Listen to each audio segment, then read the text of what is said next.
Hey there, everybody, and welcome.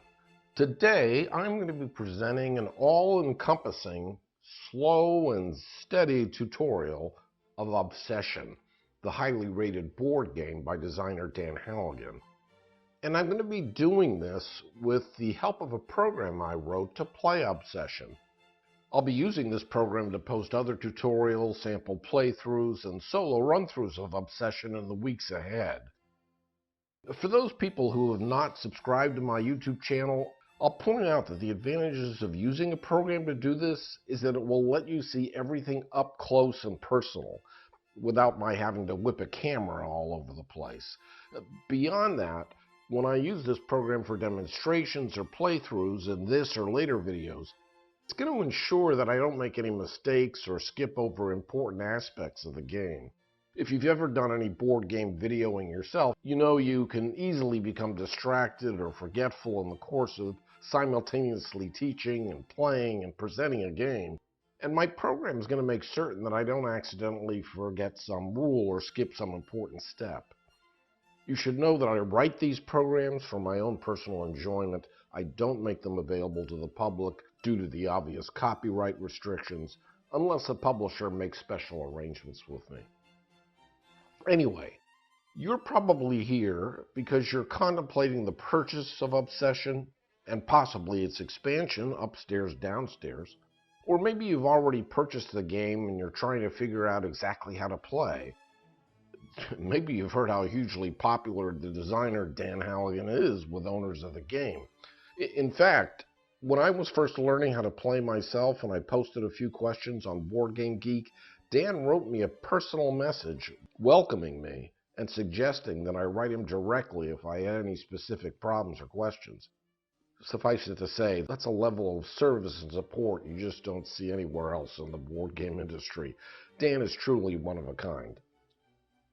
The reason I'm here is because while Dan and many others have posted a large number of videos about the game, no one has truly tackled a full tutorial video. Yes, Dan has created a thorough rulebook and glossary for the game, but trying to learn how to play by reading a rulebook and checking out the obligatory errata, reading posts on Board Game Geek, watching countless videos, that's not necessarily the easiest way to go about it, because you could easily become overwhelmed with too much information at once, and not necessarily in an order that would be conducive to learning the game.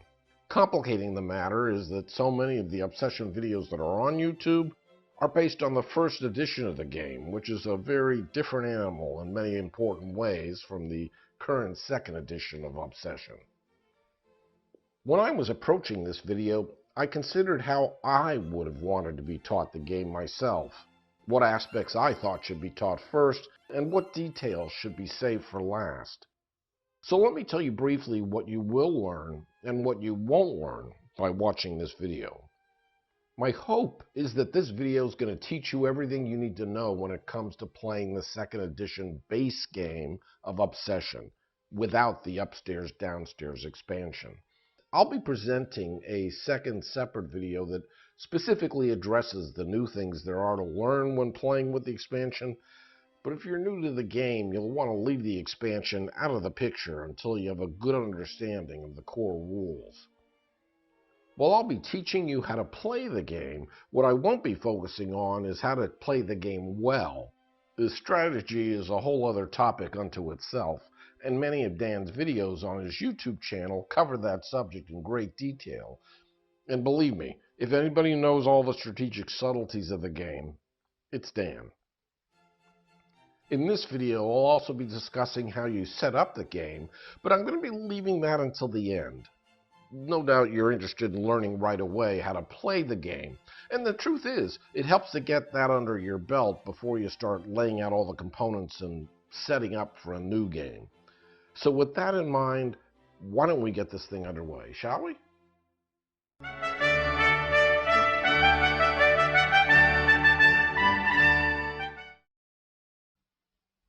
If you're watching this, I suspect you may already know what the game is about. You as a player represent a family that lives in Derbyshire, England during the 1860s, the Victorian age. Unfortunately, Your fortune and family name have suffered somewhat over the years, and it's your job to deepen your coffers, build anew your ailing country estate, and improve your dwindling reputation with the hoity-toity. And if all goes well, introduce your son or daughter to Elizabeth or Charles Fairchild, the two young heirs to the Fairchild fortune. With any luck, love will bloom, wedding bells will ring, and you'll be blessed among all the families of Derbyshire with reputation, prestige, not to mention a winning number of victory points. Before we delve into how you actually play Obsession, I want to cover 4 of the fundamental building blocks that make up the game.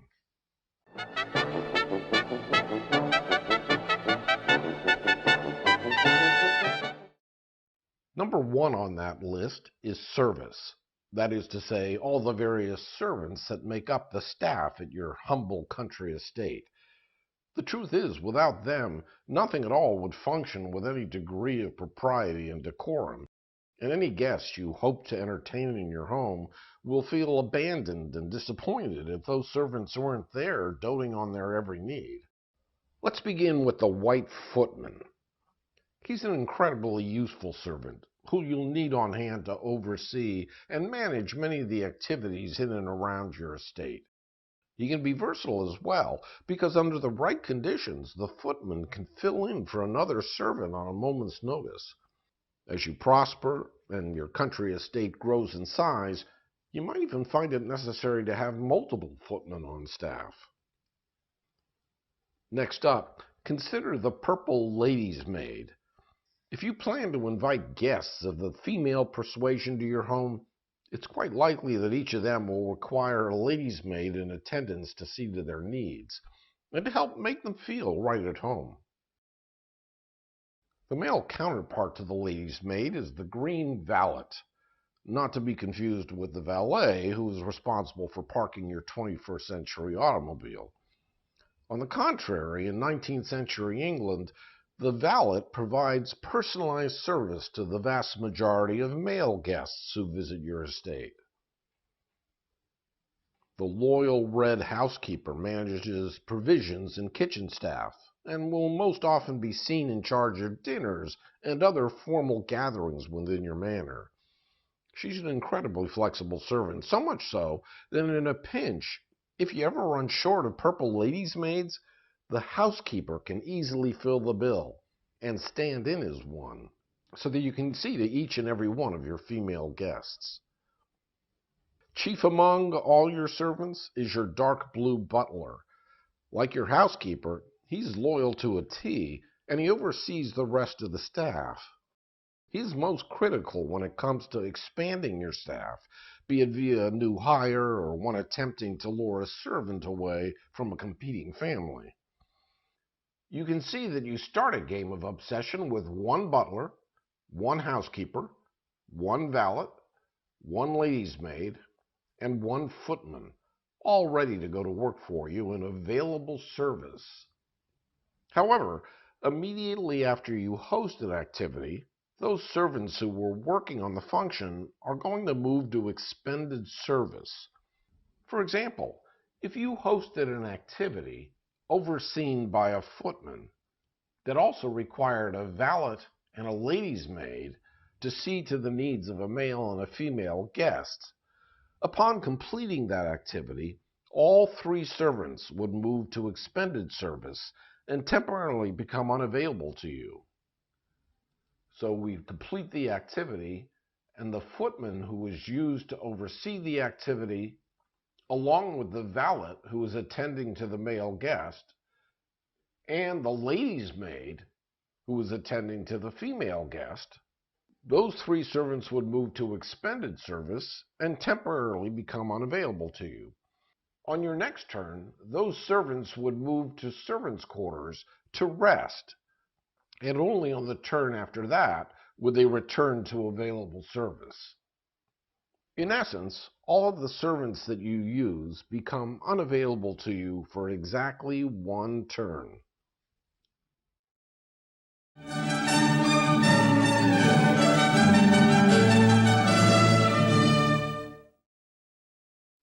Next, let's talk about your reputation.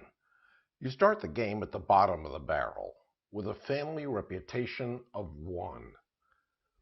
In actuality, it helps to think of your reputation like a clock. You have a set of reputation counters that keep count of what your family's reputation currently is. That's the large number here in the center. And you also have a black token that works like a minute hand of a clock. As you see here, you start the game with your reputation clock roughly set to 10 minutes after 1. Your reputation can't fall below that, so your reputation clock can never be earlier than 1:10 p.m. Over the course of the game, you'll gain and sometimes lose reputation. When you gain 1 reputation, your reputation marker advances to the next position on the clock. So if I were to gain 1 reputation now, my reputation clock would advance to 1:20 p.m., like so. If I were now to lose 3 reputation, the clock would fall back 1 step to 1:10 p.m. And because I've bottomed out and can't go any lower, the additional loss of 2 reputation would be ignored. Let's say at this point I gain 3 reputation. My clock advances 3 steps. 1, 2, 3. But for all intents and purposes, my family's reputation still stands at 1. If I were to gain 2 more reputation, the clock would advance 2 more steps. 1, 2. At this point, my reputation clock reads 2:10 p.m., and my family's reputation is now considered to be at level 2. Anytime your marker advances from 5 to 1, or from 1 to 5, a new reputation counter is displayed in the center of the clock, reflecting the change, be it up or down. So if something caused me to lose 1 reputation at this moment, the minute hand would fall back 1 notch to 5, and my family's reputation would once again stand at level 1. Note that when my reputation marker jumps from 5 to 1 or from 1 to 5, my reputation clock is actually shifting by 20 minutes, not 10 minutes. That's because there's no 0 or 12 on this particular clock. So it should now be clear that I need to advance 5 steps of reputation in order for me to achieve 1 complete revolution of my reputation clock. 1, 2, 3, 4, 5. If you're succeeding at the game, you'll find that your reputation in the community will steadily grow. Eventually, if you're fortunate, toward the end of the game, you'll max out your reputation. At 7:50 p.m. At that point, your reputation clock can't advance any further. All right, so what's actually happening in practice here? Well, in addition to a black reputation token, you have a stack of double-sided counters numbered 1, 2, 3, 4, 5, 6, and max. Every time your reputation marker moves from 5 to 1 or from 1 to 5, you flip or you substitute the correct counter to keep track of your family's current reputation level, the large number in the middle. Keep in mind that while your reputation clock might read, say, 5:10, 5:20, 5:30, 5:40, or 5:50, what matters in the game is that your family's reputation at all those times stands at exactly 5. Only after you advance 1 more step to 6:10 p.m. does your family's reputation increase to level 6.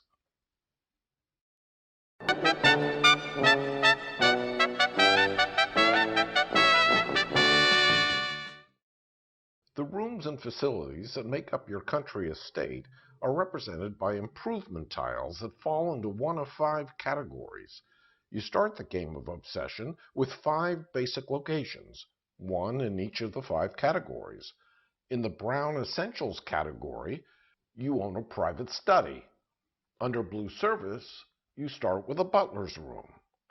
In the Red Estate column, you begin with a main gazebo. Under Purple Prestige, you start the game with a front parlor. And finally, in the Green Sporting column, you own a bowling green. Let's examine the private study more closely. When you hold an activity in the private study, you can see here that you're actually planning for the village fair. The building icon in the top right corner indicates that the front or unactivated side of the tile is currently face up. Note that 2 members of your family must attend this planning session, and there's a need to have your dark blue butler present in order to assist. The large number 1 in the bottom left corner tells you that the prestige rating of this tile is 1. That means you cannot host this activity unless your family's reputation is equal to or higher than 1. Well, we already know that your reputation can't go below 1, so clearly you can use every one of these 5 improvement tiles that you start the game with. This private study is worth 3 victory points if you end the game without ever holding a village fair planning session in the study. But what if you do have 2 family members meet with your butler present in the private study? In that case, the tile will flip to its activated side. Now you can see that the activity has changed to Village Fair, and the icon of the building has been replaced with a rose, informing you that you're now viewing the back or activated side of the tile. Once you successfully plan for a village fair, then every future village fair that occurs during the game will generate 300 pounds and 2 reputation for you. That's 2 notches clockwise on your reputation clock. Each lion rampant icon on this tile represents 1 step of reputation, so 2 icons indicate that you gain 2 steps of reputation. Also note that once you activate this tile, you've effectively given up the 3 victory points you would have gained had you not planned for the fair at all. Because there are 2 village fairs that occur during a typical game, if you plan for the village fair before the first one occurs, you'll have effectively traded 3 victory points for a total of 600 pounds and 4 reputation. So one of the first decisions you'll have to make in the game is whether or not you intend to prioritize the village fair. Once you activate a tile and flip it to its rose or activated side, it remains that way for the rest of the game, even if you host another activity using the back side of the tile. In this case, the circular arrows icon indicates that there is no activity on the rose side of the private study that you can activate. Also, once you flip the tile, you've guaranteed that you'll earn the backside number of victory points at the end of the game, regardless of whether you host that backside activity in the future. Let's briefly check out the other improvement tiles you start the game with. If you activate the butler's room, you can see that you'll need to place your butler on this tile, and by doing so, you'll be able to hire 2 new servants from the supply, placing them in your expended service area because they'll need 1 turn of the game to be trained on the ins and outs of your estate. Once you activate this tile, and it flips to its rose side, if you activate it again, you'll still need the butler to host this activity, but when you do, you'll have the choice of either hiring 2 servants from the supply, or recruiting 1 green valet, or 1 purple lady's maid, or 1 white footman from another player. Clearly, good servants can be hard to come by, and sometimes you just have to coax one of them to leave their place of employ and come work for you, either for better wages or, say, nicer quarters. Also note that the butler's room is worth 0 victory points on the front side and 1 victory point if you flip it to its backside or rose side. In the main gazebo, you can hold an afternoon tea for 2 gentry. Gentry is the generic term for anybody, a family member, a casual guest, or even a prestigious guest. In order to host an afternoon tea in the main gazebo, you'll need a footman available for service, and you may need additional servants depending upon which gentry you invite to the tea. The result is that you get introduced to a new prestige guest. That's the meaning of these 2 fleurs de lis. We'll see how new guests get added to your hand in more detail later on, but for now, Check out that the back side of the main gazebo also has an afternoon tea activity for 2 people. And on that side, you get to draw 2 casual guests. A casual guest is represented by a single fleur-de-lis, and you choose one to keep and discard the other to the bottom of the deck. Also note that the victory points on the back side are +2, while the victory points on the front of the tile were -2. Alternatively, you can have 2 ladies play a game of whist in the front parlor for 3 reputation. And on the back side, you can later have 3 women play casino for 2 reputation. Here too, the victory points on the front side of -2 change to +2 once you activate this tile. That's a gain of 4 victory points at the end of the game. Lastly, 2 people can play bowls on the bowling green for 300 pounds, in which case the tile flips over and you can have 2 gentry play bowls for 200 pounds. Again, the victory points will have increased from -3 to +2. Let me briefly pause and make one thematic point here that Dan likes to stress. When you host an activity, you can imagine that it's something that happens over days or even weeks. Remember, in Victorian days, travel was by and large by horse and buggy, so when you hosted an activity at your home, people came to visit and stay for a bit. Furthermore, the 300 pounds you might gain, say, from playing bowls, is not because of a wager or a loan. It's because, over the course of that activity, these 2 people playing bowls were possibly talking about politics or world events, and valuable information was shared that resulted in your gaining 300 pounds, perhaps weeks or even months later.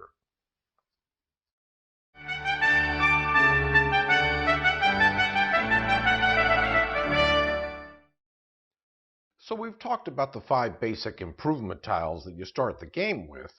But what would improvement tiles be if you couldn't buy them to improve your state? Well, that's where the supply board comes in. On the supply board, there's a display of 6 randomly drawn improvement tiles that you can purchase, with a base cost ranging from 300 to 800 pounds. I also want to highlight one other feature of these improvement tiles that wasn't present on the basic starting tiles of your player board, and that is the cost modification value shown in the top right corner of the tile. When you're looking to upgrade your country estate with a new improvement tile, say this fenced paddock, the cost you pay for the tile is the number pre-printed on the supply board, 600 pounds in this case, plus or minus the cost modification value, if any, shown in the upper right corner of the tile. So the cost of this fenced paddock would be 600 less 100, or 500 pounds. The cost of this croquet lawn would be 700 less 200, or 500 pounds. And the cost of this hillside kennels? 800 pounds. There's no modification value shown in the upper right corner. Also, as you can see, when my program displays an enlarged view of a highlighted tile, the front side of the tile is shown on the top, and the back side of the tile is shown on the bottom. The tile that has a black border around it indicates which side of the tile is currently face up. The supply board also stores many of the cards in the game. As you can see, there are 2 decks of guest cards, a casual deck represented by the single fleur-de-lis, and a prestige deck represented by the double fleur-de-lis. There's also an objective card deck that we'll talk about in good time. Furthermore, the supply board stores all the servants available for hire, predominantly via the butler's room. For this sample 2-player game, there are 2 valets, 2 purple ladies' maids, and 4 footmen available for hire. There's one other type of servant you can see here in the servants for hire box, and that is the black under-butler. But you can't hire an under-butler via the butler's room. The only way you can get your hands on one of the 2, and only 2 under-butlers in a game of Obsession, is to acquire the butler's pantry, which happens to be on display down here in the 400-pound slot. Here you can see that it would cost 500 pounds to acquire the butler's pantry, 400 pounds pre-printed on the board, plus the 100-pound cost modification shown in the upper right. And when you do acquire the butler's pantry, it's added to your country estate below your butler's room in the blue service column. In addition, you immediately gain an under-butler from the servants for hire area, who immediately goes into your expended service for orientation. The under-butler is an especially useful servant because he can stand in for any male servant, including the butler himself. He can even hire other servants via the butler's room, just like your butler can. And as I said, there are exactly 2 butler's pantries and 2 under-butlers in every game of Obsession, regardless of the player count. Incidentally, the useful man, who's referenced both on the tile and in the tooltip here, is a servant that's only available in the upstairs-downstairs expansion, so there's no need to concern yourself with him when your focus is on the base game of Obsession. There's more to talk about regarding improvement tiles and the builder's market, and I promise we'll return to the subject in relatively short order.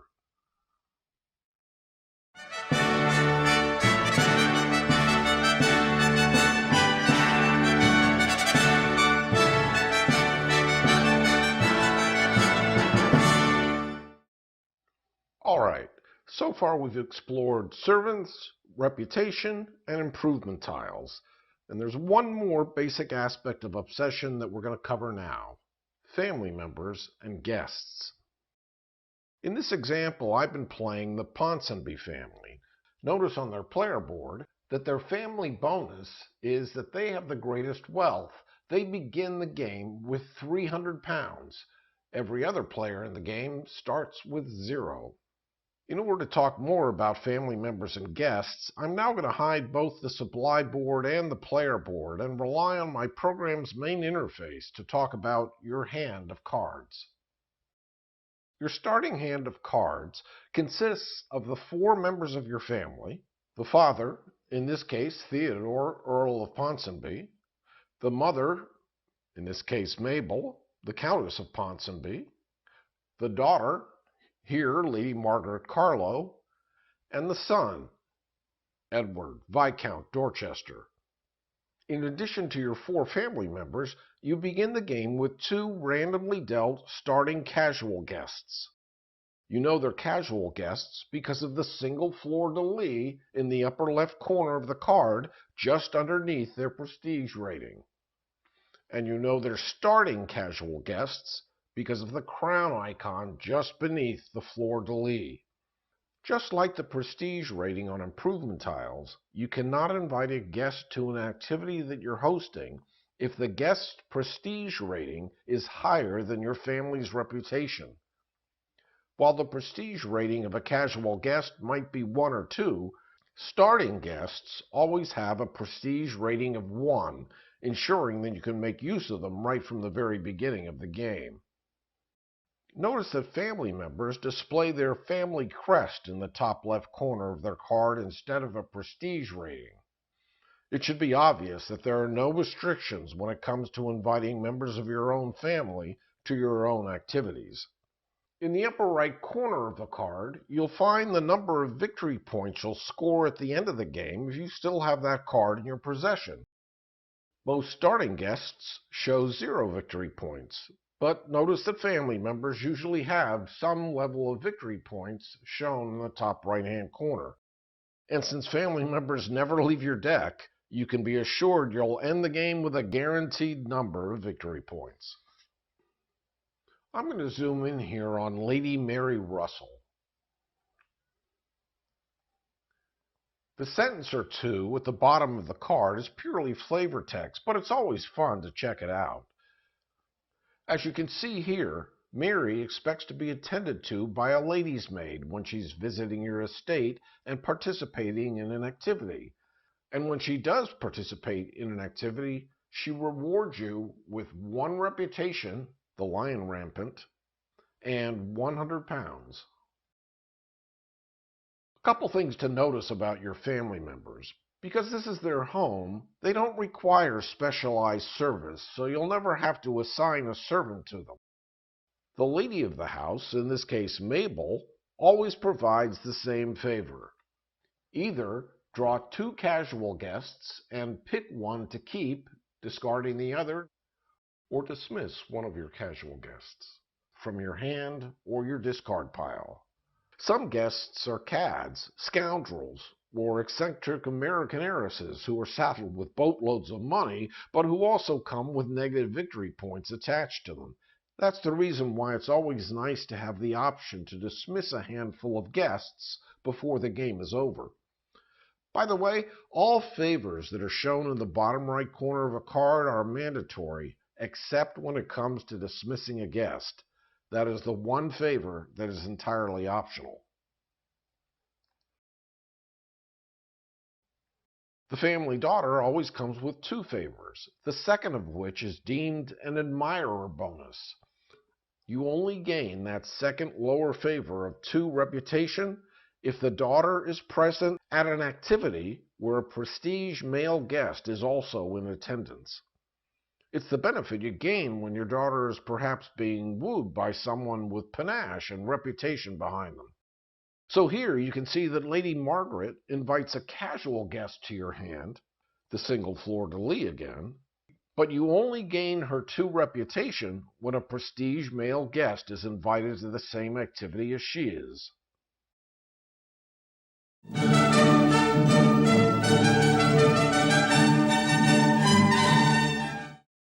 Alright, now that I've introduced you to the basic constructs that make Obsession tick, let's walk through a typical turn, step by step. The order of play is displayed at the top of every player board, and I suggest you walk through it on each and every one of your turns, even if you know the rules forwards and backwards. It can be very easy to miss or forget a step, and in fact, in every one of Dan's own playthrough videos, he religiously walks through the order of play on every one of his turns. So if the designer does it, I'd say it makes good sense for you to get in the habit of doing it as well. Step 1 is to rotate service. We've already talked about this, and of course it doesn't apply to your first turn of the game. But suppose your servants were laid out like this, with your valet and lady's maid in expended service and your butler in servants' quarters. The first thing you would do is move your butler from servants' quarters to available service. Then you would move your valet and your lady's maid from expended service to servants' quarters. Easy peasy. Step 2 is check the round track, monuments, and servants' hall. I'm going to talk more about this step later in my tutorial, but for now I will mention that there is a round track in the game that looks like this, which you use to keep track of what round it is. And as I indicated earlier, there are 2 village fairs in the game, here in round 3 and another in round 9. But we'll come back to the all-important step 2 once we've covered the basics. For now, let's move on to step 3. Step 3 is host an activity. You select an improvement tile in your estate with a prestige rating equal to or lower than your family's reputation, and you move it to the activity box on your player board. For example, I'm going to choose the private study. When you're selecting the activity that you want to host, you'll want to be sure that you're going to be able to provide service for this activity when step 5 rolls around.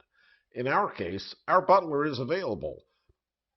If you can't provide the necessary servant or servants for the activity tile on each guest, you must choose a different activity and/or guest.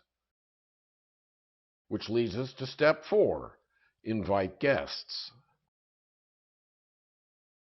You play the guest cards in your hand face up in front of you. Be sure each guest's prestige rating is equal to or lower than your family's reputation, and then you can provide service for the guest when step 5 comes around. Also, be certain you're inviting the correct number and type of guests to the activity.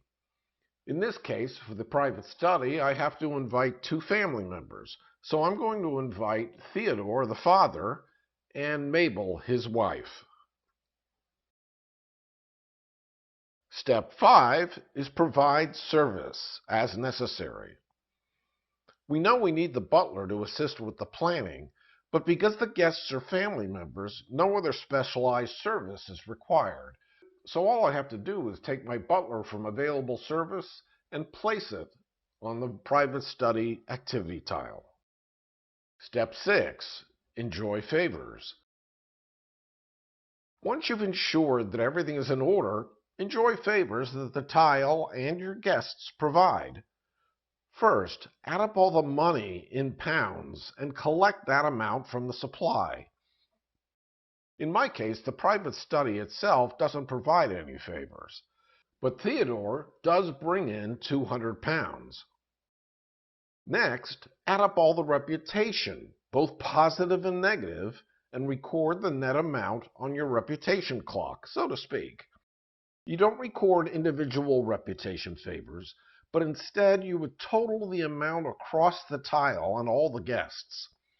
Lots of guests, as I mentioned, provide negative reputation, so you want to be sure you record the net amount and not individual amounts. If any guests offer a choice that involves money or reputation, you have to make that choice up front so that you can gain the correct amount of money first and then gain or lose the correct amount of reputation. In my case, neither Theodore nor Mabel provide me with any reputation, be it positive or negative. But suppose theoretically that I was hosting an activity with 3 guests: Edward of the Ponsonby family, Anne Hawkins, an American heiress, and Colonel Walter Dalrymple. Edward offers me a choice between 100 pounds and 1 reputation, while Anne provides me with a whopping 800 pounds and -3 reputation, and the Colonel provides me with +2 reputation.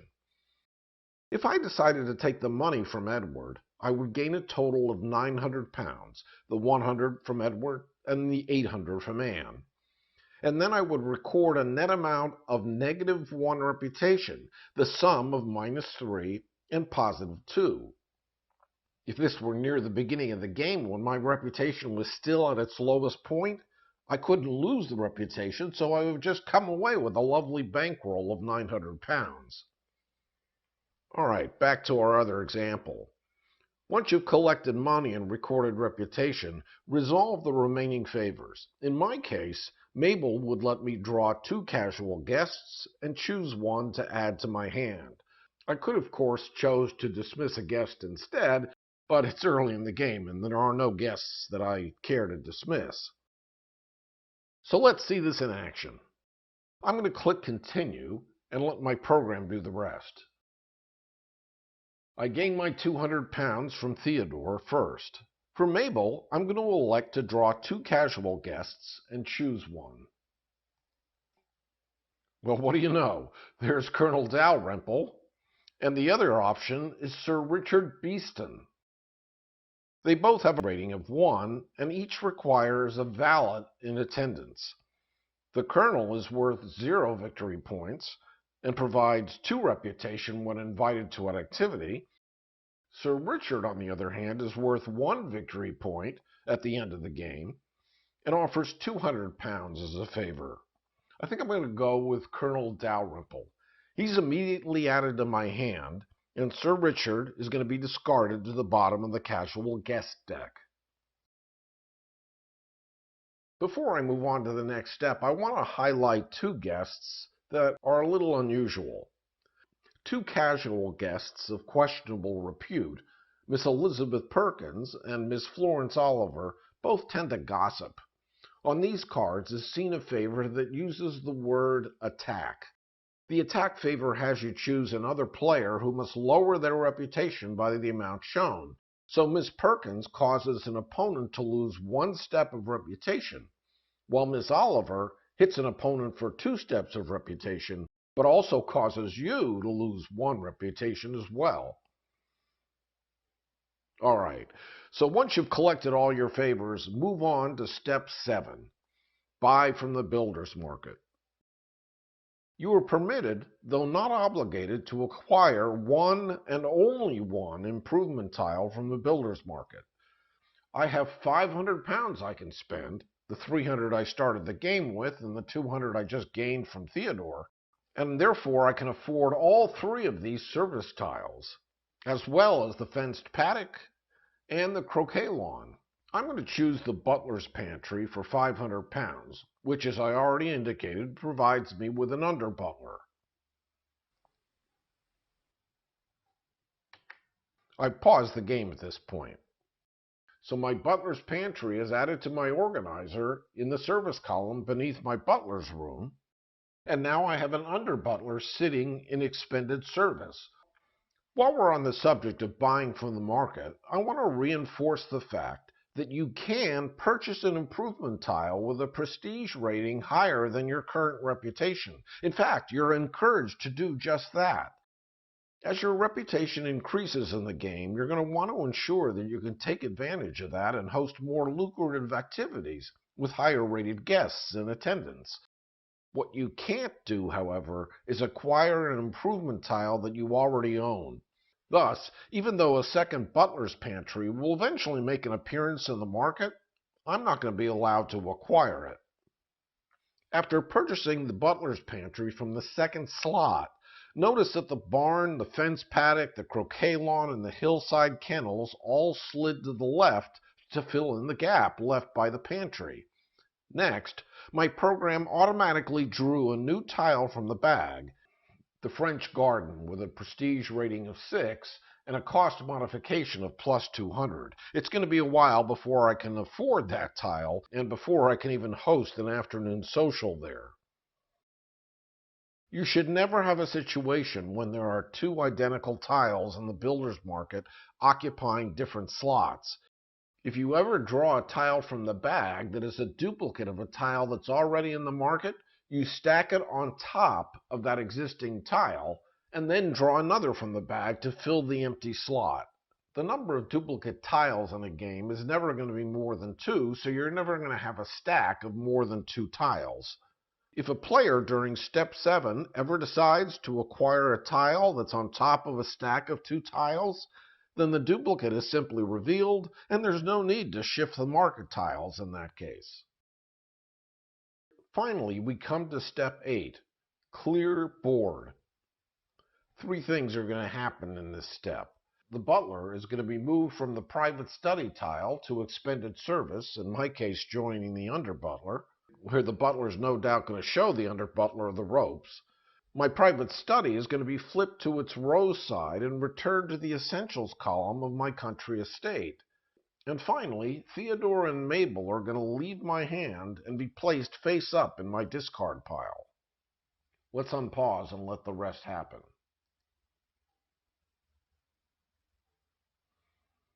So there's my private study, rose side face up. My butler and under butler are in expended service.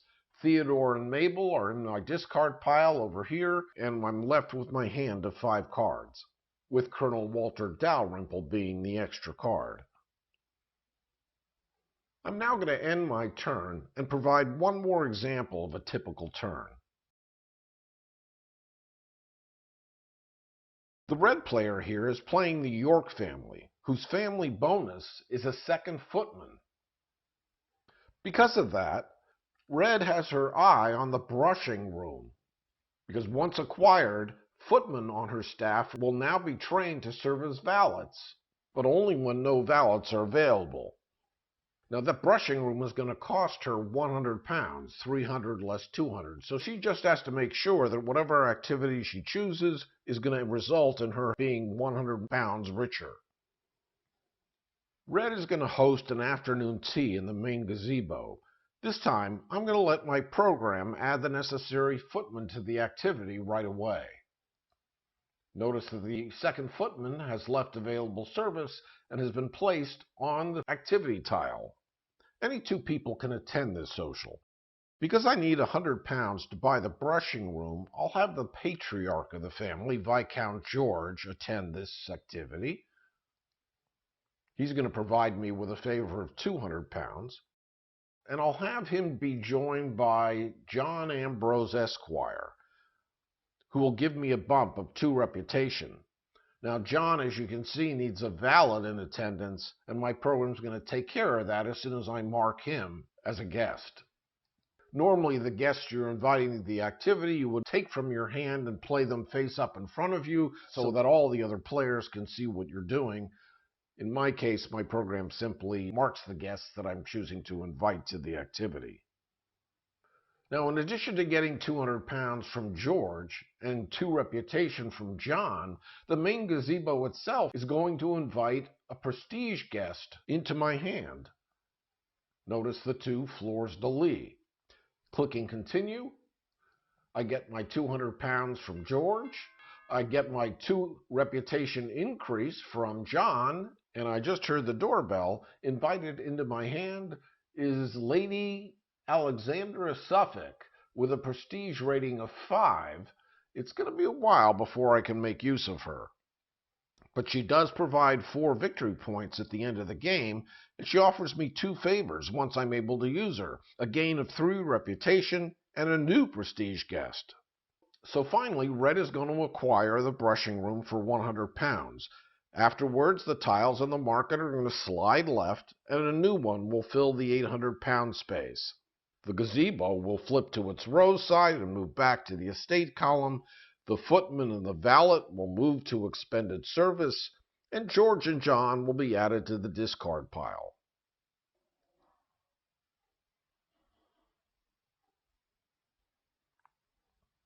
So there's my brushing room in the service column. The main gazebo has flipped to the rose side. The valet and the footman are in expended service.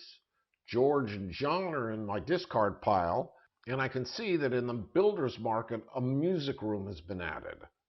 Well, since both players have completed their turns, the pawn on the round track is going to advance to round 2, and it's going to be the blue player's turn once again.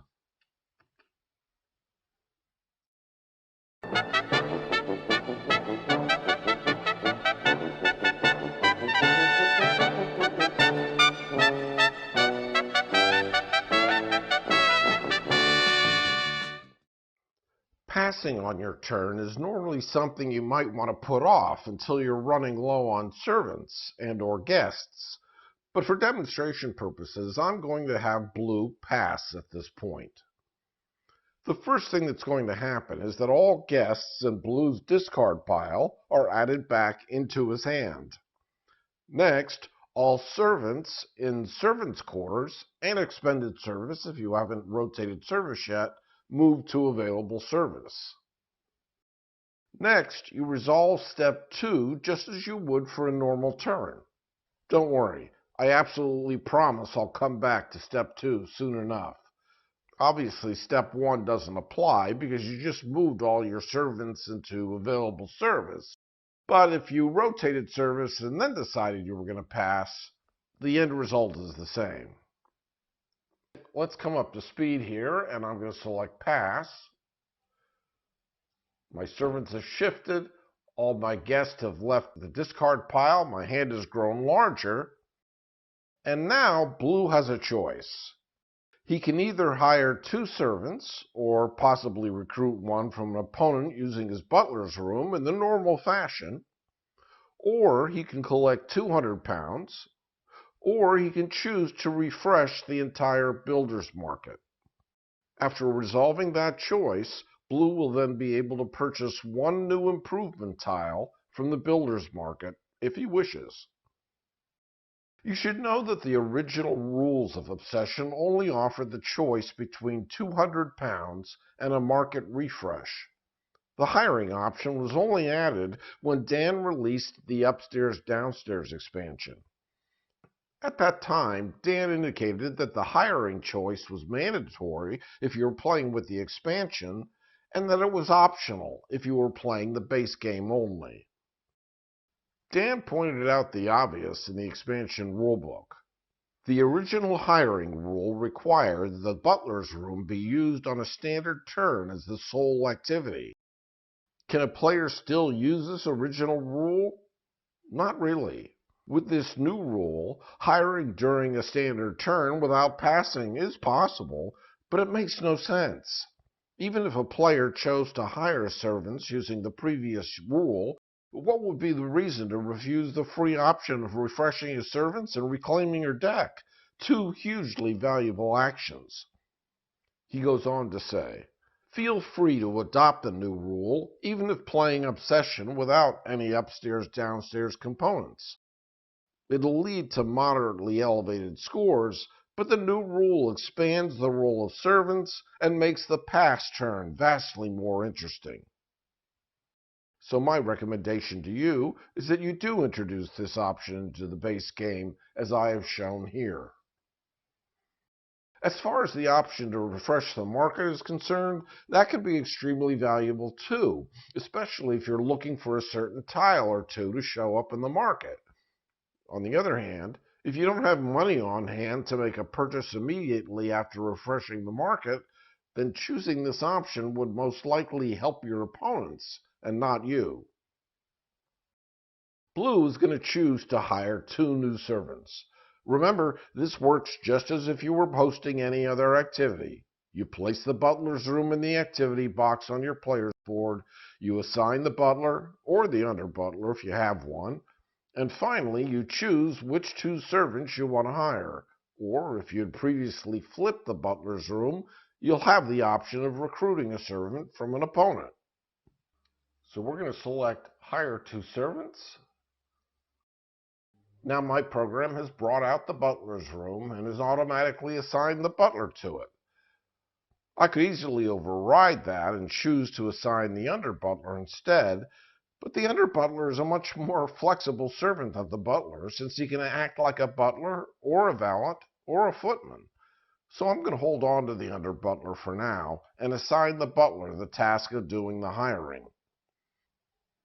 Remember, I can't hire an under butler. You can only gain an under butler when you acquire a butler's pantry, and I already own my one and only under butler. I can never own a second one.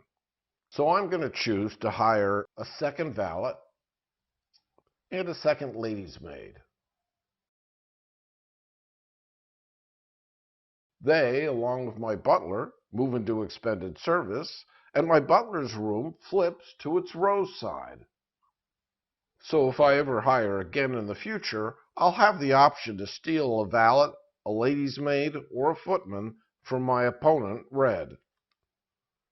Well, unfortunately, blue didn't have any money, so he couldn't afford to acquire anything from the builder's market.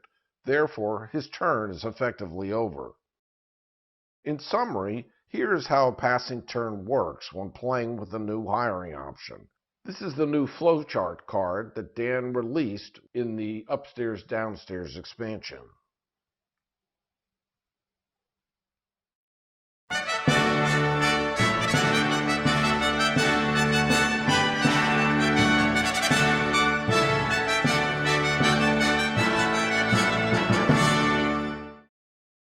There are 3 special actions you can perform any number of times during your turn, as long as you have sufficient reputation. All 3 of these special actions involve spending reputation, and you must have the reputation on hand to spend in order to use them. The first is money. Just prior to buying a tile from the builder's market, for example, if you find yourself a tad short of funds, you could spend 2 reputation in exchange for £100. For example, red currently has advanced 2 reputation steps, so she could decide to give up that 2 points of reputation in exchange for £100, like so. Now that she's back down to the minimum reputation amount, she would not be able to do that a second time. The second special action involves refreshing a servant. To demonstrate this, I want to manually bump red's reputation up to 310. I'm also going to give myself the north dining room and add Sir Peter Outeridge to my hand. And finally, I'm going to move my housekeeper to servants' quarters. So I cheated by giving Red a lot of reputation, a new tile, a new guest, but I did take away her housekeeper. Let's say I want to use my north dining room for a formal dinner. I plan to have dinner with the 3 remaining members of my family: Alan, his sister Margaret, and their mom, Viscountess York. That's 3 of the 5 people coming to dinner. I'm also going to invite Zachary L. And for my 5th and final guest, well, I can't invite Lady Alexandra Suffolk because her prestige rating of 5 is 2 steps higher than my current family's reputation of 3, and she wouldn't be caught dead in my company. So I'm going to invite Sir Peter instead, whom you'll notice requires the attendance of a valet. Even though my valet is sleeping right now, recall that my brushing room lets my footman stand in for a valet when no valet is available. So I'll invite Sir Peter, and my footman in available service will hop to it. You'll notice that everything is pretty much in order. My reputation's at 3, which is sufficient to host an activity in the north dining room, and it's also sufficient to invite Peter Outeridge, whose prestige rating is also at 3. Except for one problem. I don't have access to my housekeeper for the dining room, as she's still resting in her quarters. Well, for a special dinner such as this, I'm going to ask the housekeeper to return to available service. Unfortunately, I'll have to use a special action and spend 3 reputation in order to accomplish that. Okay, now I have my housekeeper to assign to the north dining room. However, you may also notice that my reputation has now fallen below 3, and I'm still trying to have a formal dinner in the north dining room with a prestige rating of 3, and having Sir Peter Outeridge attend. He too has a prestige rating of 3. That's okay. As long as you had the reputation you needed initially to set up the activity and invite the guests, you can freely use special actions to reduce your reputation if you wish, and still consider yourself good to go because you met the reputation requirement when you initially arranged the activity. So the moral is, set up your activity, invite your guests, ensure your reputation is high enough, and then, and only then, consider spending reputation to refresh any necessary servants. Of course, if you don't want to give up the reputation, you can always choose to pass instead. Another time when you might want to use either of these 2 special actions is when your reputation is near or at maximum and you're about to gain reputation, some or all of which you'll lose because you'll max out. In that case, it would behoove you to trade in some reputation for money first. That way, when you do gain your reputation, none of it will go to waste. Let's check out a quick example of that. I'm going to artificially raise Red's reputation to 720.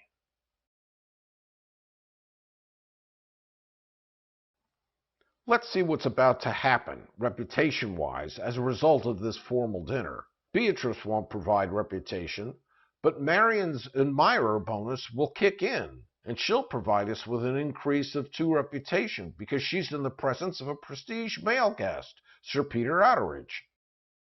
I also plan to take the increase of reputation from Alan, which brings us to an increase of 3. And now that I've cheated and raised my reputation to 7, I'll snub Zachary L. and invite Lady Suffolk in his place. Miss Suffolk will provide us with 3 additional reputation, bringing our total gain to 6.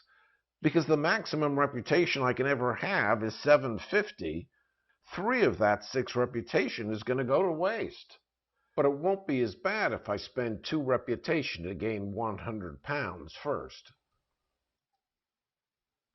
Let's make this dinner happen. I'm going to elect to take the reputation from Alan I've gained 5 of the 6 reputation, along with 300 pounds from Sir Peter. Mary Ann invited a new casual guest, Alice Bingley, and Lady Suffolk invited a new prestige guest, Count Dmitri Konstantinov from St. Petersburg. For Beatrice's favor, she's going to choose to intervene and dismiss Miss Bingley. Sorry, Mary Ann, but your mom takes priority. And she thinks we're far too uppity right now to be seen in the presence of little Alice Bingley, who comes with 0 victory points. Sorry, Alice. Bye-bye. Okay, now we're at the buy from market step. Back to special actions. We've seen how you can spend 2 reputation to gain 100 pounds, and you can spend 3 reputation to refresh a servant. But there's one more special action that involves spending 4 reputation, and that's refreshing the builder's market, something you might want to do just before you make a purchase. I do want to emphasize that you're limited to using this special action once per turn, regardless of how much reputation you have to spend. Whenever you have to refresh the market using this special action or as a result of any other effect, for example, when you're passing, here's what you do. Take all the improvement tiles from the builder's market and set them aside. Draw new tiles from the bag sufficient to fill in all 6 slots in the market. Remember, if you draw a duplicate, that's going to stack on top of its mate, so keep drawing tiles until you have enough to fill all 6 slots of the market. Then, sort the tiles in ascending order by their tile sorting number, which can be found in the bottom right corner of every tile. In the case of this music room, the tile sorting number is 115. So the tile with the lowest tile sorting number is going to go in the 300-pound space in the far left, and the tile with the highest tile sorting number is going to go in the 800-pound space on the right. Finally, after you refill the builder's market, take all the tiles that you previously set aside and add them back to the bag, shuffling thoroughly. Let's go ahead and spend 4 reputation to do this now. You should know that Dan has indicated that you should only refresh the market when you're looking for a specific tile that has not yet made an appearance. Refreshing the market should never be used punitively to remove purchase options that would otherwise be available to another player. My program takes care of all the drawing and the sorting, and this is perfect. Now I'm going to have Red acquire the Servants' Hall for exactly 500 pounds, which ends Red's turn.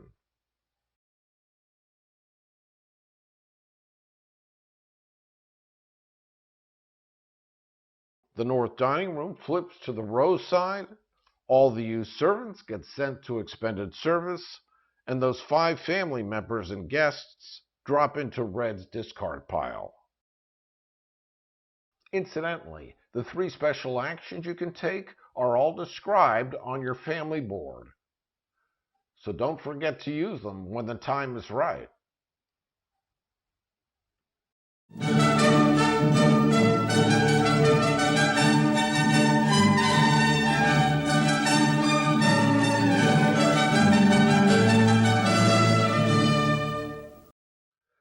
Did you see the Servants' Hall with the white banner that Red just acquired? The servants' tiles that have a white banner like the Servants' Hall, the brushing room, and the butler's pantry, which the blue player acquired, are not activities that you can host. Instead, they provide you with special abilities. We've already seen that when you acquire the butler's pantry, you gain an under-butler. Red's brushing room makes her footman Uber Footman, able to step in for a valet at a moment's notice. The Servants' Hall, which you might recall as part of the mysterious Step 2, lets you place a servant on the tile to start gossiping and steal 1 reputation from another player. The player you choose loses 1 reputation, and you, in turn, gain 1 reputation. The servant you place on the servant's hall gets put into expended service during cleanup at the end of your turn. I should stress that once you begin the process of hosting an activity, assigning servants, and inviting guests to the activity, you're well into steps 3, 4, and 5, and you can no longer use the servants' hall at that point. If you do own a servants' hall and you want to use it, the only time you can do so is in step 2 of your turn. If you're curious, there are 2 servants' halls in the game, and hopefully in a minute or so we'll be able to demonstrate how the servants' hall works. There are 2 other servants' tiles that I want to point out.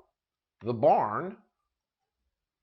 Its special ability grants you 1 extra reputation every time you host an activity from the estate category. There are 2 barns in the game.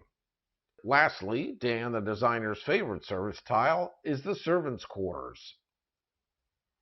Once per turn, you can employ a servant from the servants' quarters area of your player board without having to spend 3 reputation and a special action to do it. A nice benefit indeed. There are 2 servants' quarters in the game as well. All these other tiles that you happen to see in this list, they're promo tiles or they're tiles from the expansion. So they're not something you have to worry about right now when you're focusing on the base game of Obsession. Making an appearance in the builder's market is our first monument, the Manor Gargoyles. Monuments, like the white-bannered service tiles, are not used to host an activity, but they do provide you with gobs of victory points. This Manor Gargoyles, a prestige tile, scores 9 victory points at the end of the game. Another advantage that a monument provides is that during, you got it, step 2, you increase your reputation by 1 for each monument that you own. The game comes with a reminder token, which you can place in your activity box on your player board to remind you to take this reputation increase every round after you've purchased your first monument. There are also advanced suite tiles, such as the Queen's Suite, where you invite a prestige guest from your hand to spend the night, and you get to double one of that guest's favors. There's also the Lionheart Suite, a prestige tile. When you activate the Lionheart Suite, you draw a new prestige guest from the top of the deck, who then stays in the suite for 1 night, and you get to double all of the favors that guest provides. Afterwards, the newly drawn prestige guest gets moved to your discard pile as always. But look, when the Lionheart Suite, and the Queen Suite for that matter, flip over to their activated side, they become monuments, and therefore they each grant 1 increase in reputation every round thereafter. The last of the special tiles I want to talk about are the 2 hybrid tiles in the game. The Essentials Green Room and the Sporting South Lawn. As you can see, you can invite 2 ladies for an archery session on the front side that pays £300, but when the tile flips, it physically moves from your sporting column over to your estate column. Should you then have a picnic with music on the south lawn where you invite 3 gentry and 2 family members, the tile flips back again to its sporting side and once again shifts columns. Hybrid tiles are the one exception to the rule that says you flip a tile only once, and then it stays on its activated side for the rest of the game. Hybrid tiles, on the contrary, flip-flop each time you use them. As a result, there's no rose icon in the top right corner of a hybrid tile. The underscored icon indicates which side of the tile that it starts face up on. Now, finally, if we return to the order of play on your family board, you can now fully understand what happens during step 2 of your turn. In addition to checking the round track for any special events, and we'll talk more about those in a moment, you'll also earn 1 reputation for each face-up monument you own. And if you own the Servants' Hall, you can assign 1 servant to it to steal 1 reputation from an opponent.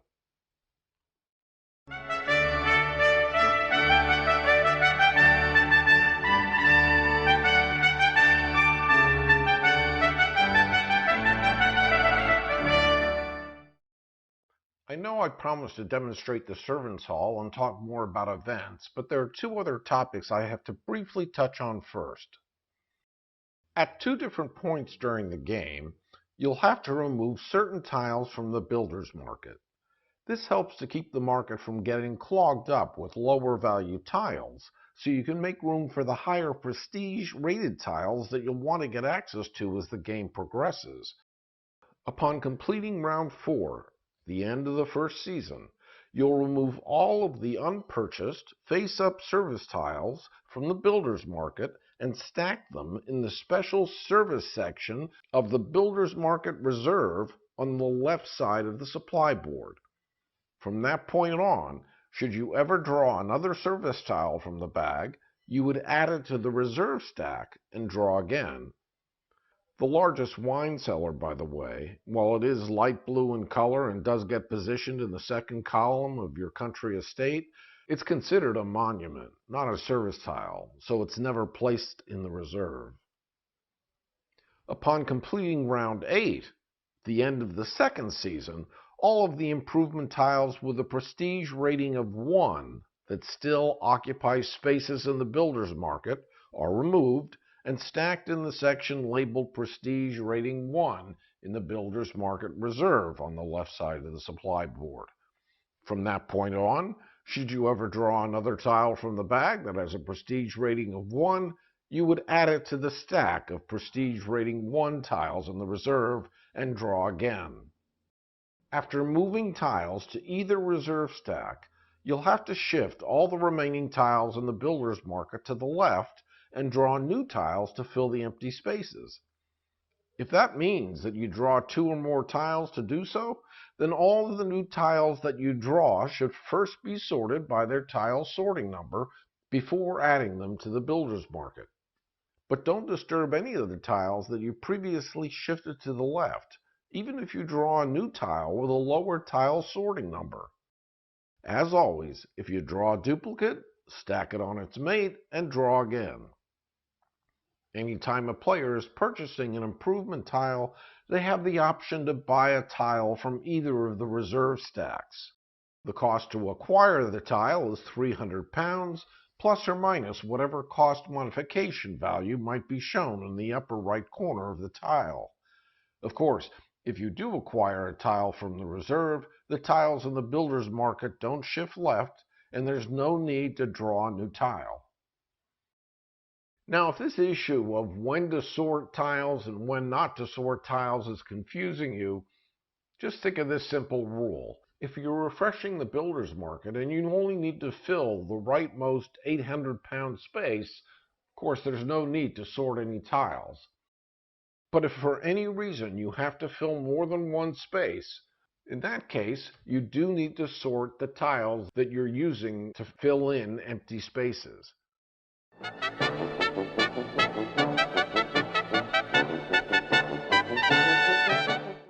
At the beginning of the game, each player is dealt a set of 5 objective cards. These are endgame scoring cards, and they're kept private from your opponents. Everything else, by the way, including the guests you draw, your hand, your discard pile, which is faced up, is for all intents and purposes public information. There is one other thing that you keep hidden during the game, and I'll speak more about that later when I'm talking about the courtship event. Now, just because your hand and discard pile are public information, that doesn't mean you should slow the game down and let everybody see what you're holding. But when you do draw cards from the casual deck or the prestige deck, they should be placed face up in the center of the table so that everybody can see what cards you've drawn. Everybody who's anybody knows exactly who's visiting Derbyshire and when. So, these 5 objective cards that the red player was dealt at the start of the game were these. Some objective cards require that you own certain improvement tiles to score points at the end of the game, such as the Prestige group, where you have to own the smoking room and the drawing room, or the Gentleman's group, where you need to hold the billiards room, the hillside kennels, and the cabinet of curiosities. Other objective cards require that you own a certain number and type of servant, like this 7-point service bonus for having 10 or more servants at the end of the game, or this 6-point servant bonus for having 3 valets at the end of the game. Still other objective cards focus on things such as reputation, money, or monuments. For example, this objective card lets you score 3 victory points for every monument in your country estate at the end of the game. You're dealt 5 objectives at the beginning of the game, but over the course of the game you'll be dealt 2 more objectives. And you'll also discard 4 objectives along the way that you don't think you can fulfill. As a result, you'll end the game with 5 plus 2 less 4 or 3 objectives that you can possibly score at the end of the game. I'll talk more about when you receive the additional objective cards and when you have to discard them when we start talking about events. If you happen to acquire the Essentials Main Library Improvement tile, you'll actually draw 1 extra objective card if and when you activate it, so you'll therefore end the game with a total of 4 objective cards that you can possibly score. Objective cards only require that you meet a certain condition at the end of the game in order to score the victory points shown. As a result, if 2 different objective cards overlap, it's possible you can use the same improvement tile or servant to meet both objectives. For example, if red did end the game with 10 servants, 3 of which were green valets, he would score 7 victory points here, and he'd score 6 victory points for this objective card here, assuming he had those objective cards in his hand at the end of the game.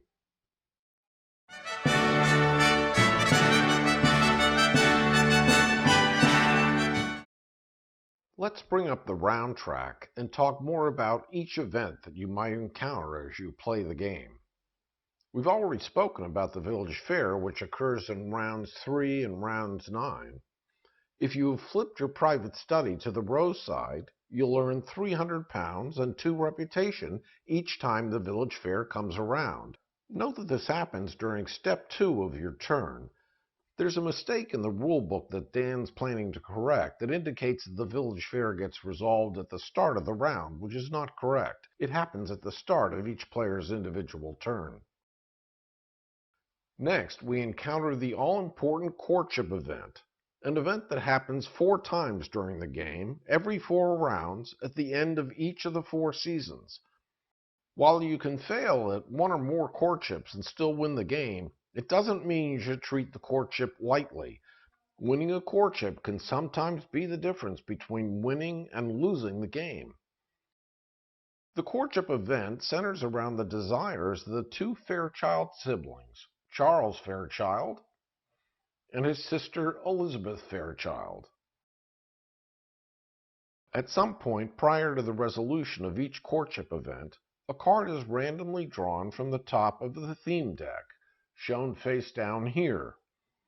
The card that's revealed indicates which aspect of the player's estates the Fairchilds are most interested in. The theme card you draw will either say Essentials, Service, Estate, Prestige, or Sporting, representing each of the 5 columns that make up your country estate.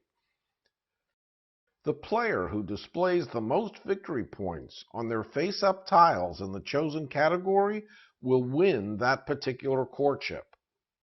The winner of the courtship draws a victory point card from the top of the victory point deck and also chooses to add either Charles or Elizabeth, but not both, to their hand. That player can then use Charles or Elizabeth just as they would any other guest in their hand. Charles and Elizabeth Fairchild are prestige guests, but they have no prestige rating in their upper left corner, and they are therefore treated as if they had a prestige rating of 1. That means you can invite them to any activity they're entitled to attend, regardless of how low or how high your family's reputation happens to be. If you decide to add Charles to your hand and have him join your family's eligible daughter at a hosted activity, you'll earn your daughter's admirer bonus because Charles is, for all intents and purposes, a prestige guest who just happens to have a very low prestige rating. You may wish instead to add Elizabeth Fairchild to your hand.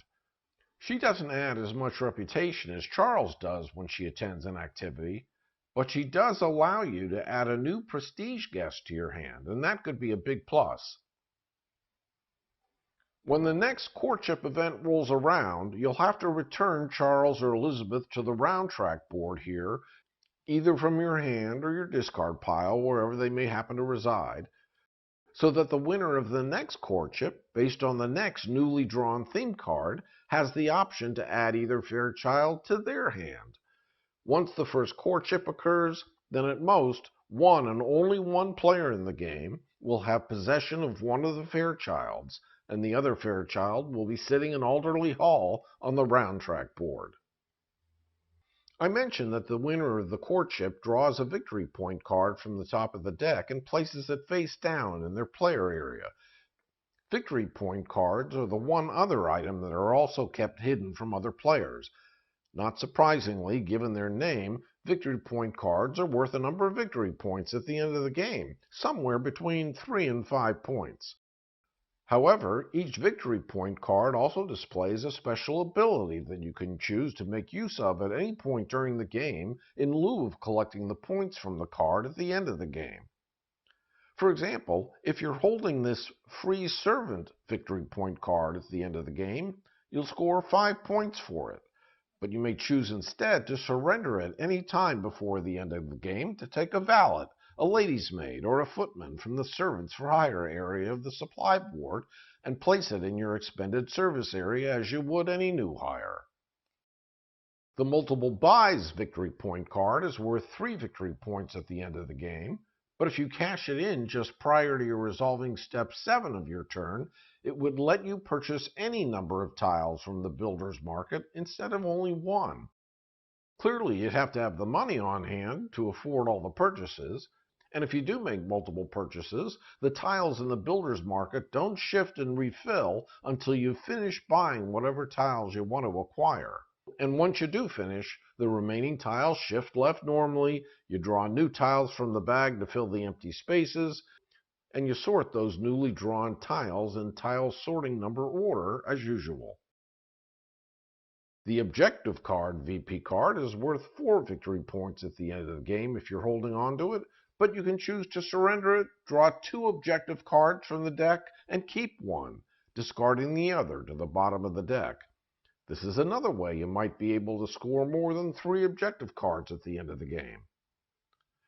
By the way, if you do gain an additional objective card using this VP card, or because you activated the main library improvement tile, the objective card you draw and keep doesn't have to be the one you hold on to at the end of the game.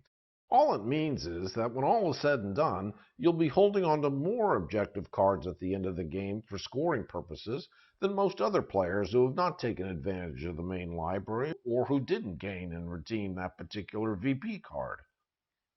Finally, this is the Reclaim Guest VP card that either scores you 5 victory points at the end of the game, or if you surrender it, lets you take any guest from your discard pile and add it back to your hand. The other VP cards are fairly self-explanatory. Gain some reputation, some money, a prestige guest, refresh the market, or refresh your servants. Now, I know you're already thinking about this and asking the question of yourself, what happens if there's a tie? What if the sum of the victory points between 2 players in any one of the columns happens to end up in a tie? In that case, each tied player would draw 1 victory point card to add to their player area, but no player would be able to add a Fairchild to their hand, and thus both Fairchild siblings would remain on the round track board until the next courtship event. The final courtship event is different from all the others. A 4th theme card is revealed, and when the final courtship event is resolved, all 4 theme cards are evaluated in the aggregate. Thus, if the 4 theme cards happen to be Essentials, Service, Estate, and Essentials, you'd add up your Essentials victory points, double it because there were 2 Essentials theme cards, and then add in your Service and Estate victory points.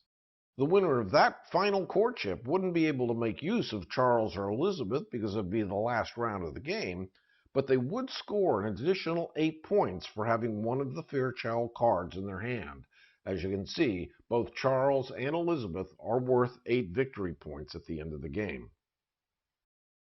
Then there's the question of when the theme card for each courtship is actually revealed. Well, that depends on whether you're playing the game with an open courtship, a closed courtship, or a random courtship. If you're playing with an open courtship, then the theme card for the first courtship is revealed at the very start of the game, and all players know what theme they'll be scoring when the courtship event comes around 4 rounds later. When the first courtship is resolved, you then draw a new theme card for use in the second courtship 4 rounds later, and so on. If you're playing with a closed courtship, then the theme card for each courtship is revealed immediately prior to evaluating the courtship. In that case, players must strategically balance the victory points in their various improvement tile categories in order to improve their odds of winning the courtship. So with a closed courtship, when the first courtship event occurs in round 4, that's when you draw the first theme card, let everybody see what it is, let everybody total the victory points in that column in their country estate, and then see who came out ahead. If you're playing with a random courtship, then at the start of the game you would roll the 20-sided die that's included with the game. On a roll of 1 to 5, you reveal the theme card at the start of round 1, just as you would for an open courtship. If you rolled 6 to 10, you'd place the die on round 2 of the round track and reveal the theme card at the start of round 2. If you rolled 11 to 15, you'd place the die on round 3 of the round track and reveal the theme card at the start of round 3. And if you rolled 16 to 20, you'd reveal the theme card just prior to the courtship event. Upon resolving the first courtship, you'd roll the die again to determine when the second theme card would be revealed, and so on. Okay, so that's a lot to absorb, especially if you're new to the game. If that's the case, here's what I recommend. Play with a closed courtship. That means each theme card is revealed immediately prior to evaluating that respective courtship. When you're new to the game, there's so much on your mind that the additional layer of having to worry about the courtship event would only serve to be a distraction. Having said that, even after you've mastered the rules of the game, I think playing with a closed courtship results in a more strategic game, whereby each player has to carefully consider which improvement tile to purchase and/or flip, and how that might affect their chances of winning the upcoming courtship. With an open courtship, on the other hand, you know what improvement tiles are sitting in the builder's market, and where those tiles happen to reside in the builder's market might prove to offer a particular player an unfair advantage. At least with a closed courtship, all players are in the same boat, and no one knows which category is going to be preferred by the Fairchilds. It's important to note that although each of the 4 courtship events occupies a round on the round track, the only thing that happens during that round is the courtship itself. No player turns occur during that round, and nothing else happens. By the way, what I'm displaying here is the latest version of Dan's round track board. In this version, he displays icons on the various courtship round spaces to remind you that at the end of each of the 4 courtship rounds, each player must discard one objective card from their hand and place it face down in the center of the table.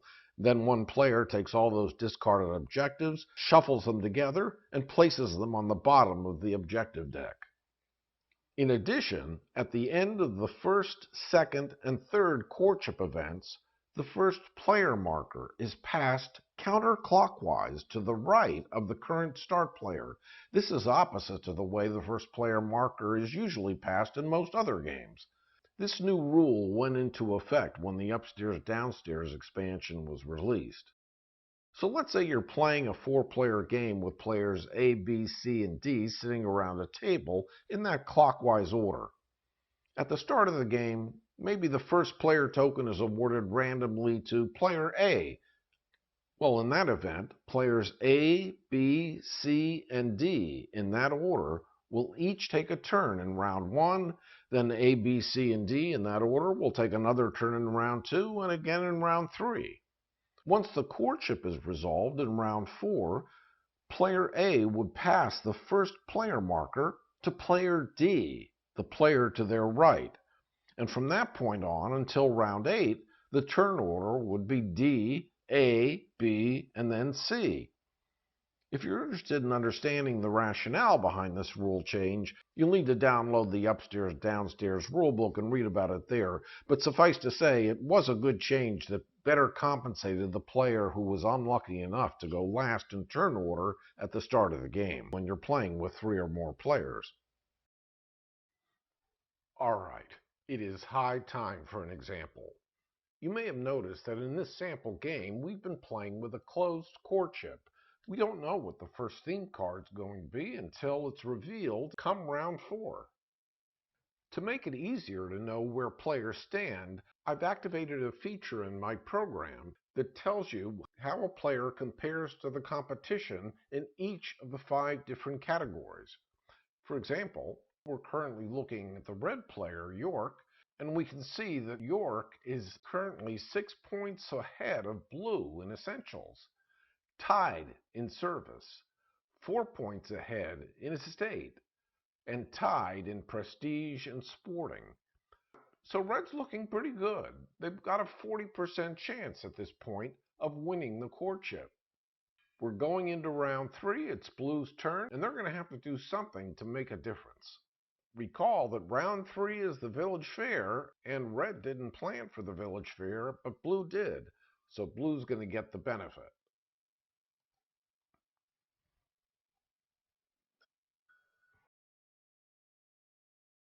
Two reputation and 300 pounds. So what is Blue going to do here? Let's take a look at the builder's market. Well, the fact that Blue has 300 pounds going into this round helps. Could they possibly afford the Cabinet of Curiosities? Because that would add 4 points to their prestige column and let them take the lead. Furthermore, if they hosted something in the bowling green and this tile flipped, the victory points for the tile would change from -3 to +2, and all of a sudden they'd be ahead in Sporting as well. So they're going to have a game of bowls in the bowling green. We're going to need 100 more pounds. Let me change the sorting here. We're going to have the Earl of Ponsonby play with Colonel Dalrymple. We're going to get 200 pounds from Theodore. We're going to get 2 steps of reputation from Colonel Dalrymple. Of course, the valet's automatically been assigned here, and the footman's automatically been assigned to the bowling green. We are ready to go. So we're up to 800 pounds and just shy of a family reputation of 2.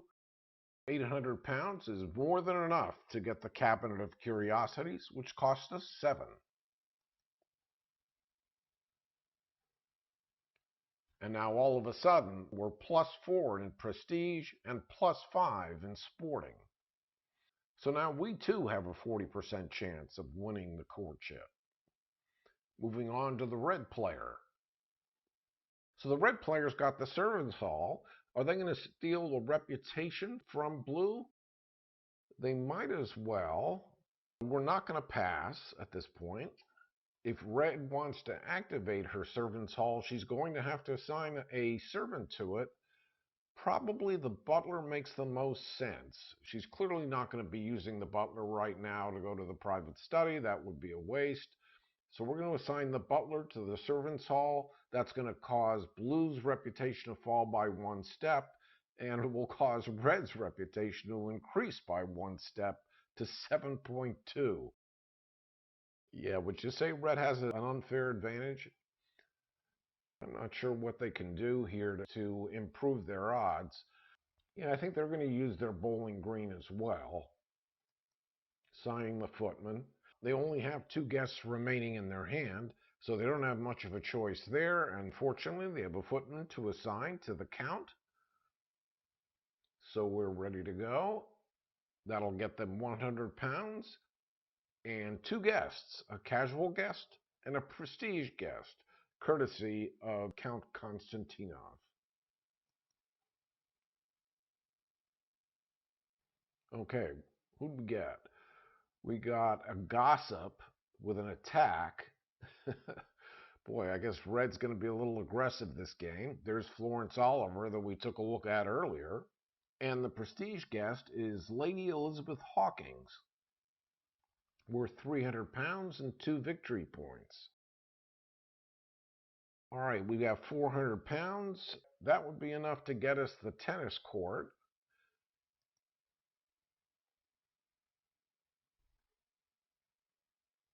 And we have reduced Blue's lead in sporting to 1.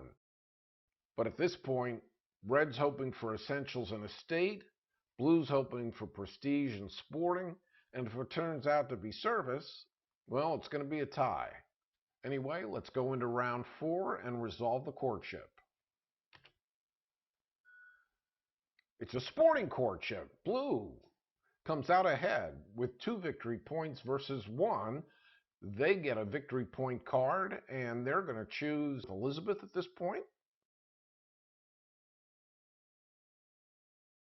And they got a prestige guest victory point card worth 4 points at the end of the game, or they can invite a prestige guest into their hand at any time. We're just going to let that card be until the end of the game. Now we're at the point where each player has to discard one of their 5 objective cards. Clearly, we want to hold on to the under butler because we have one, so that's worth 5 points right there. We've got 1 point for every basic servant. That's worth 5 points to us currently as well, because we did have that hiring action earlier. 1 victory point per prestige guest. 1 victory point per tile on the sporting column. And we have the 5 victory point servant bonus locked up as well, because we have 2 valets and 2 ladies' maids.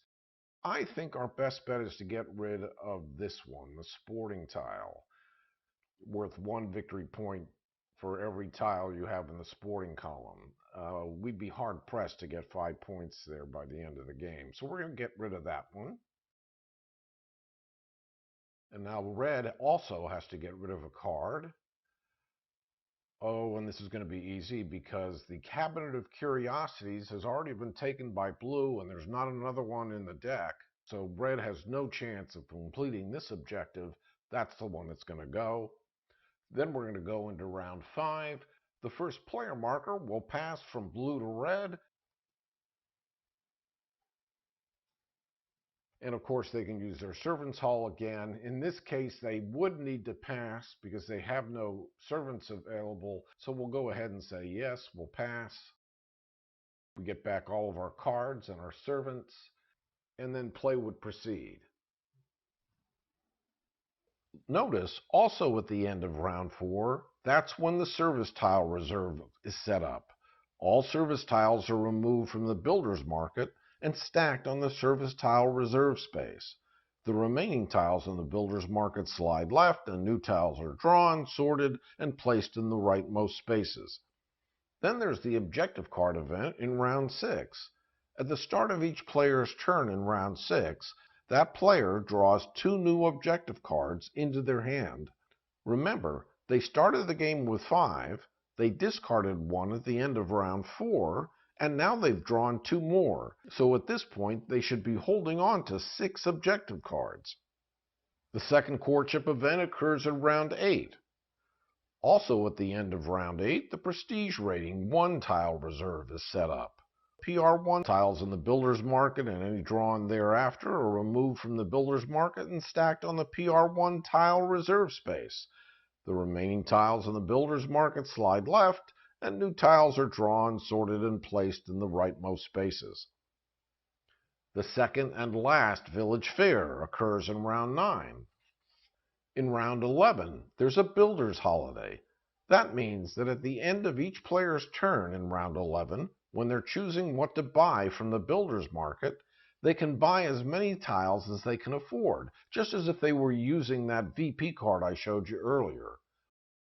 When they've completed their purchases, if any, the remaining tiles on the market slide left to fill empty spaces, and new tiles are drawn and sorted as usual to fill the market.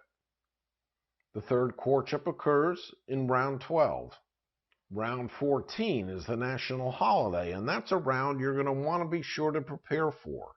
In the national holiday round, players can host any activity and invite any guests, regardless of their reputation and the prestige rating of the tile and the guests they select. So even if your reputation is still sitting at level 4, for example, you could potentially host a level 5 or 6 activity and invite guests of any prestige rating from level 1 all the way up to level 6. If you can, you'll want to be sure to have a nice, juicy activity tile on hand for the national holiday. Something like a formal affair in the stateroom, where you can invite 6 people and reap lots of favors. The final round of play happens in round 15. Round 16 is the final courtship, when all 4 theme cards are evaluated. After that courtship, players discard one last objective card from their hand, then you proceed immediately to end game scoring.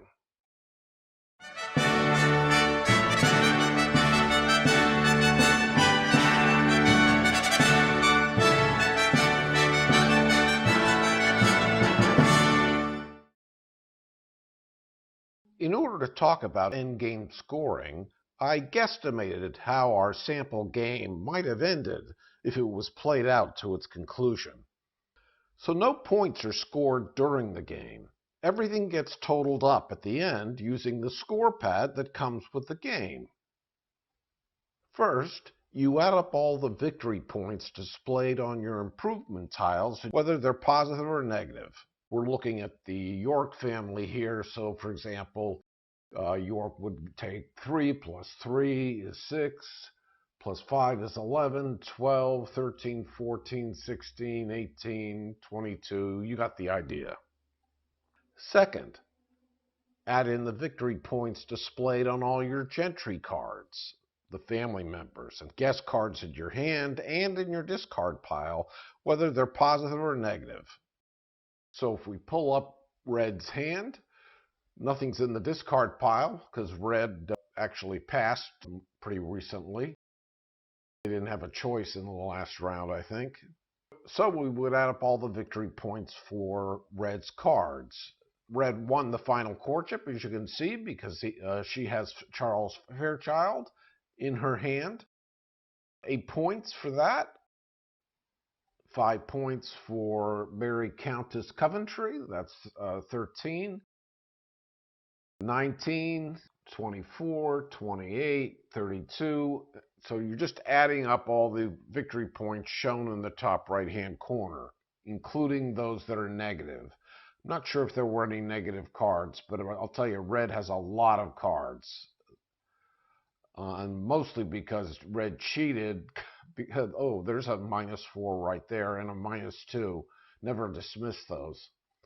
Probably should have, given the opportunity. We gave Red a whole boatload of reputation there, and I never bothered taking it back. All right, the third step in endgame scoring is to add in the victory points for your objective cards that you fulfilled. So if I pull up Red's objective cards, we have 3 victory points per monument. So there's only 1 monument here. That's 3 points. 6 points if for 3 valets. No, Red only had 1 valet, which he left on the servants' hall. And 1 victory point for every 3 guests. I'm not going to calculate the number of guests here, but I'm going to guess it's probably around 5 or 6 points for that. Fourth step, depending on your family's reputation and where it lies, between 1 and 7, you're going to score a number of points based on the triangular number sequence. So if with 1 reputation, you'd score 1. For 2, you'd score 3, then 6, 10, 15, 21, or 28. With a reputation of 7, you'd score 28 points. So that's what Red would score here. You add 2 victory points per servant that you own. So there's 1 over here. 2, 3, 4, 5, 6, 7. That'd be 14 points, it looks like, for Red. Score 1 point for every 200 pounds left over. red spent all of her money, nothing left over. But if she had 200, it'd be worth 1 point. If she had 300, it'd be worth 1 point. If she had 400, then it'd be worth 2 points. And then lastly, add in the victory points from your VP cards.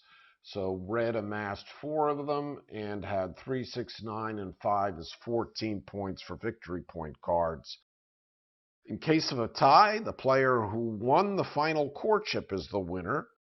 If players tied for the final courtship, then the tied player with the highest reputation, taking into account the position of their wheel token. So, for example, if no one won the final courtship and red ended with a 730, if you will, and let's say blue ended with a 720, red would have broken the tie because she was 1 step ahead of blue.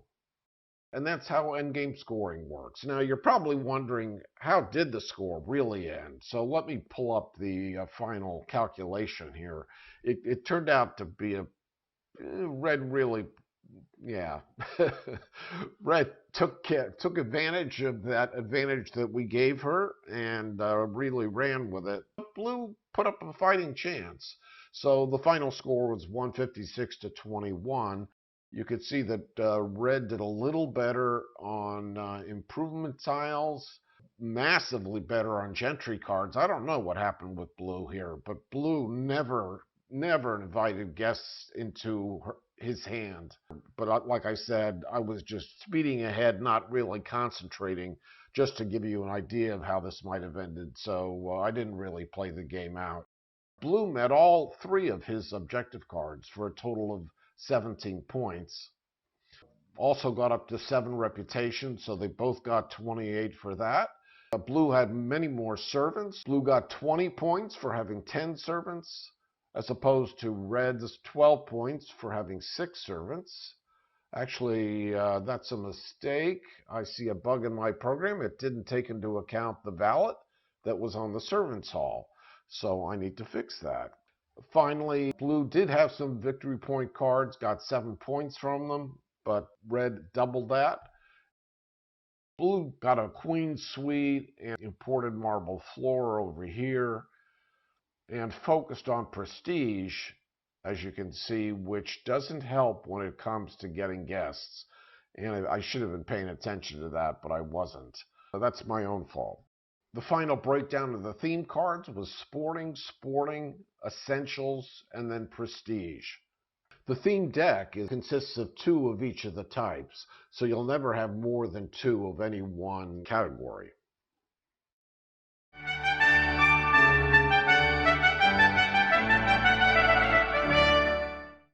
Once you're comfortable with the game, you can optionally play an extended version of the game that lasts 4 additional rounds. In the extended game, players are dealt 4 objectives at the start of the game instead of 5. They'll still discard 4 over the course of the game, 1 at the end of each courtship round, but they'll draw 4 over the course of the game. As a result, they'll end the game with 4 objectives in hand, or if they used the main library or redeemed that victory point card that provides you an objective. As you can see, in an extended game, there are also 3 village fairs. So unless you have some better alternative, 3 village fairs almost forces you to have that village fair planning meeting in your private study.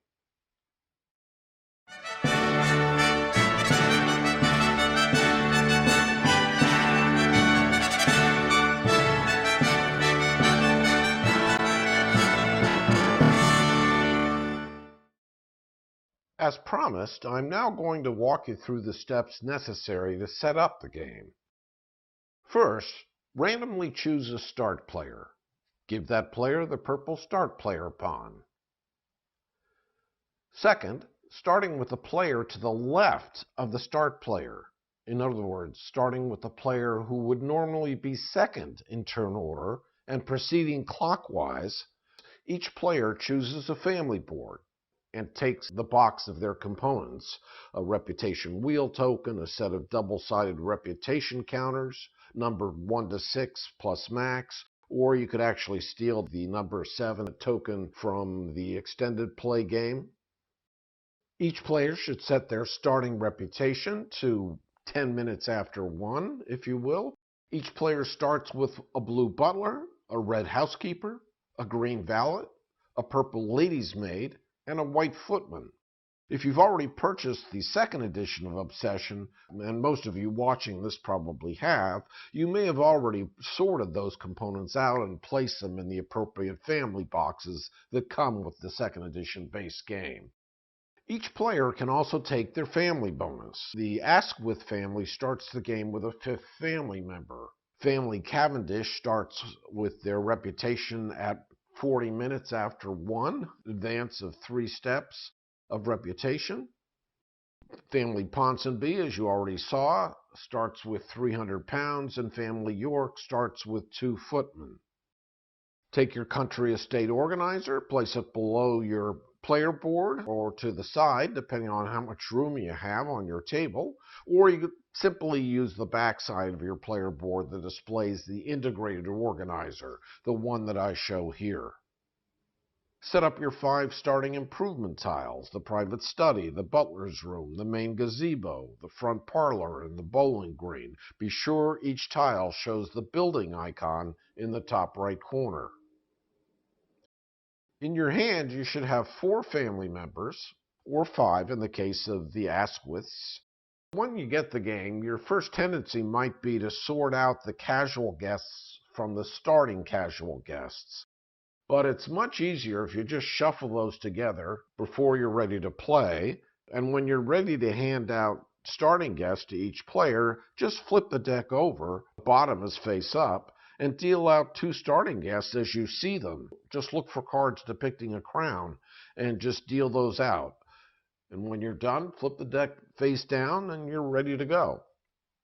If you don't like being dealt 2 starter guests at random, there is a snake draft variant described on page 26 of a glossary that comes with the base game, so you can check that out separately if you want. Set aside the Charles Fairchild and Elizabeth Fairchild cards. Place them near or on top of the round track board, as I show here.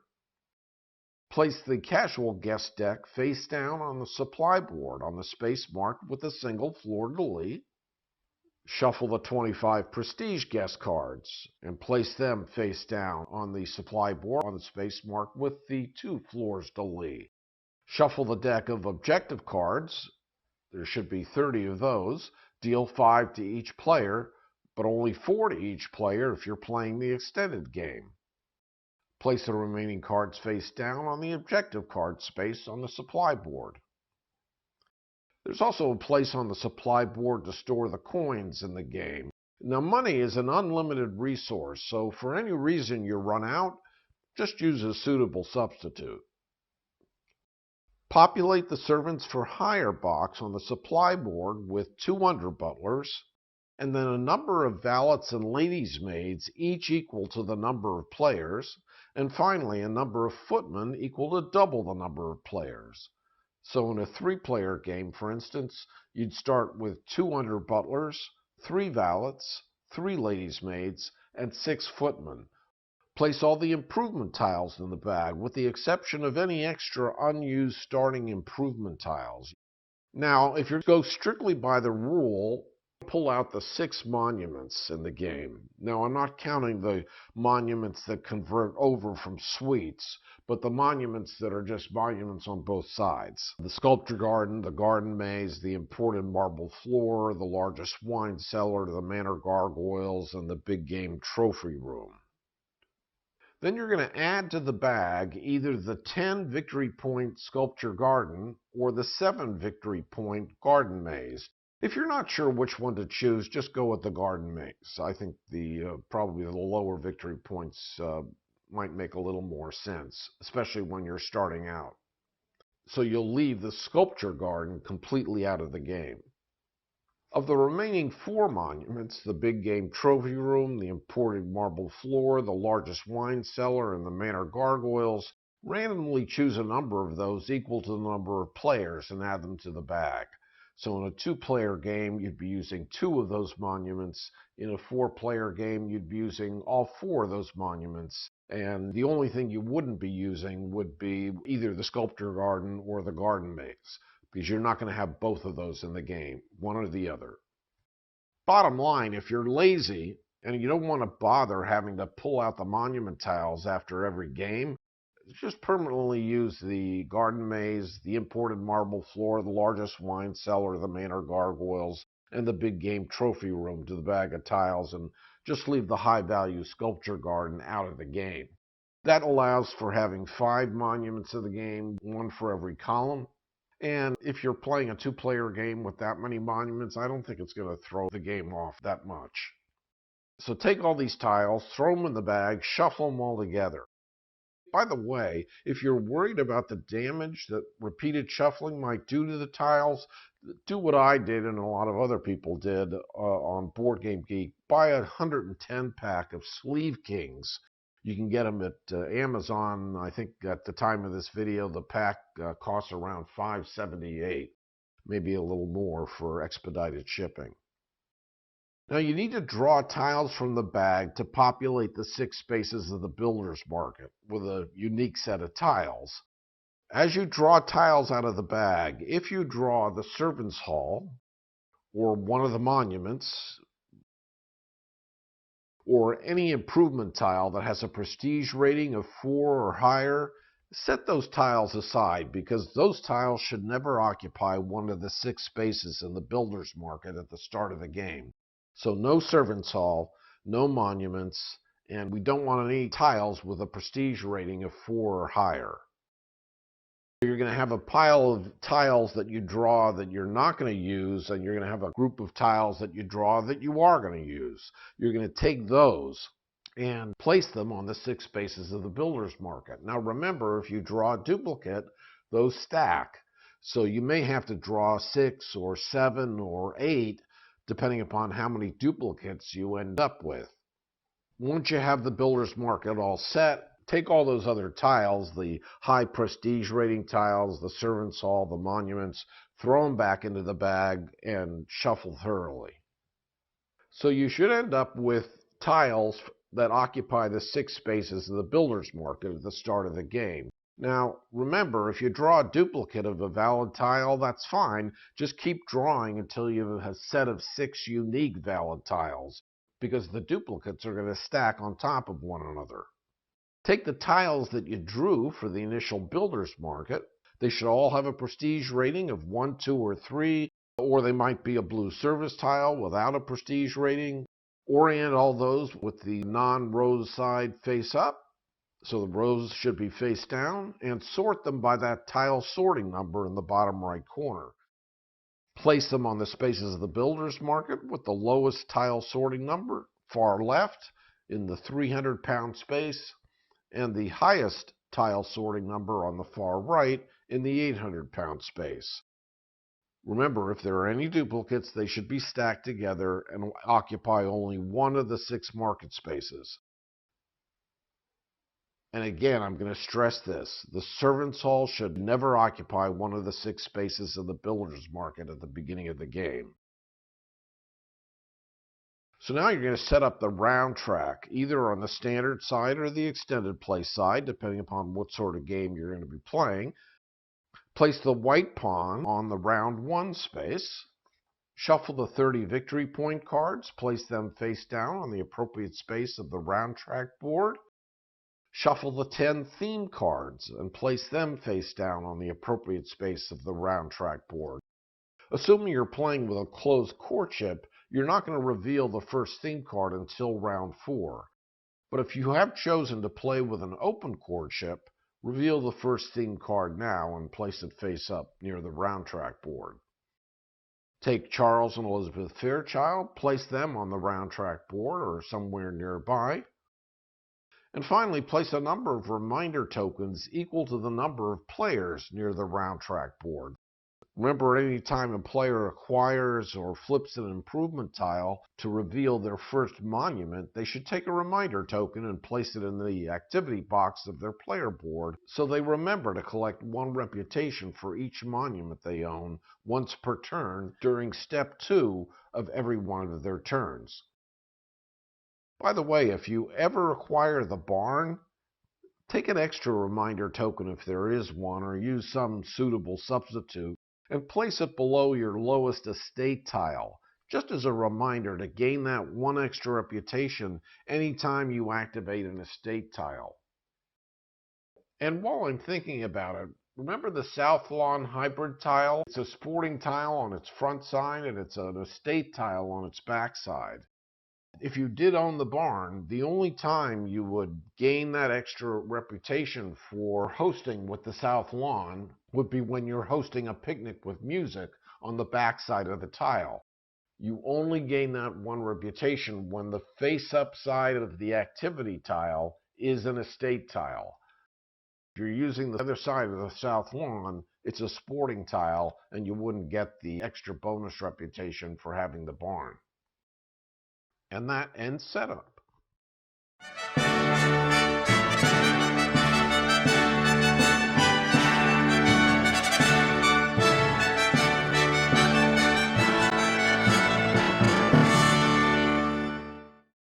I thought it'd be useful to end this video with a summary of easily forgotten rules. When you're hosting an activity and you're inviting guests, be sure the tile's prestige rating and each guest's prestige rating is less than or equal to your family's reputation. If you spend reputation for a special action, that won't disqualify your current activity and guest selection as long as you met all the requirements prior to using the special action. I showed you an example of that when we were talking about special actions. On every one of your turns, whether you're playing or passing, don't forget to perform step 2 and also always perform step 7. Remember, a single or double fleur-de-lis connotes a casual or prestige guest and inform you as to which deck to draw from when you're drawing a guest. If the fleur-de-lis is accompanied by text referring to the number of guests, for example, if you see the word take 1 or take 2, this just provides additional detail on the number of guests you can invite into your hand. So you might draw 2 and keep 1, or draw 3 and keep 2. But whenever you see the word dismiss, that's unrelated to any fleurs-de-lis that might be above, and it's a separate optional action that you can take. This is a good example of that, where the backside has 2 different favors. First, you draw 3 casual guests from the casual guest deck and keep 2 of them, discarding the other 1 to the bottom of the deck. And then optionally, you may dismiss 1 guest, either from your hand or from your discard pile. After a while, believe it or not, lion rampants and fleurs-de-lis begin to look alike. Remember that the lions mean reputation and the lilies mean casual or prestige guests. You'd be surprised how easy it can be to mix those up, especially if you're tired or if it's a little dark in the room in which you're playing. As far as your daughter's admirer bonus is concerned, remember you don't gain that unless a male prestige guest with 2 fleurs-de-lis is also in attendance at the activity. Some guests hurt you with a negative reputation or cost you money. Penalties like these always show up framed in red. For example, Ann Hawkins here. Remember, you can always host a disreputable guest with negative reputation, even if it would cause your reputation to fall below 1:10 p.m., which is not possible. Your minimum reputation is 1:10 p.m., and your maximum reputation in a regular game of Obsession is 7:50 p.m. If you're playing an extended game, the maximum reputation is 9:50 p.m. The vast majority of activities, once they're hosted, flip to the row side and stay that way. Only hybrid tiles constantly flip back and forth each time they're hosted. All of the service tiles with a white banner and any tile whose face upside says monument are never used to host an activity. In the case of service tiles with a white banner, that's just a service tile with a special ability. The under-butler sits in the servants for hire, but the only way to get it is by acquiring a butler's pantry. You can't hire an under-butler using a standard hiring action with the butler's room. And remember, if you do own an under-butler, he may stand in for any male servant at any time, even if the other servant is available. The housekeeper, on the other hand, may also stand in for a lady's maid, but only when there are no ladies' maids available. And remember, once you have acquired the brushing room service tile, a footman may stand in for a valet, but only when there are no valets available. Buying a tile from the builder's market is entirely optional, and you can never buy a tile you already own. You are permitted to purchase any tile that you can afford, even if the prestige rating of the tile that you're acquiring is above your family's reputation. You should never have a situation where you have two duplicate tiles occupying two different spaces of the market. You're going to be discarding an objective at the end of each of the 4 courtships. Always remember to rotate the first player marker counterclockwise at the end of each of the first 3 courtships. And that pretty much wraps up this epic tutorial of obsession. As I mentioned, I will be posting a separate tutorial video that focuses on the upstairs-downstairs expansion. I plan to post a variety of playthroughs, including solo playthroughs, so keep an eye out for those in the weeks ahead as well. In the meantime, I hope you found this video helpful. If you have any questions or thoughts, please mention them in the comments below. If you like this video, please click the like button and consider subscribing to my channel. Check out the 70 or 80 some other board game programs I've written over the years. Thanks for watching, everybody. I hope you enjoy Obsession as much as I do. Bye-bye.